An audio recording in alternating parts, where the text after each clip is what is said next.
નમસ્કાર. 23 એપ્રિલ એટલે વિશ્વ પુસ્તક દિવસ તરીકે ઉજવવામાં આવે છે. પુસ્તકો આપણા સારા મિત્રો હોય છે, કેમ કે આપણી સંસ્કૃતિ, આપણા સંસ્કાર, આપણા સારા ખરાબ વર્તનની પ્રતિકૃતિ, જ્ઞાનની સમજણ, આ બધી વસ્તુનો ભંડાર છે પુસ્તક.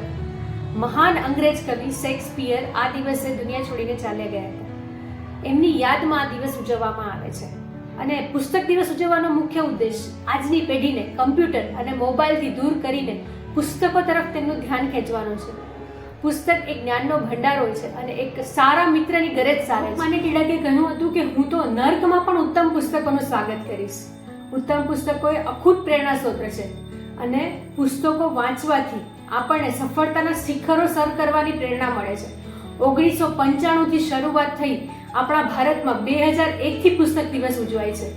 તો પુસ્તક દિવસના દિવસે આપણે સંકલ્પ કરીએ કે આપણે પણ રોજ પુસ્તક વાંચવાની ટેવ પાડીએ અને બીજાને પણ પ્રેરણા આપીએ.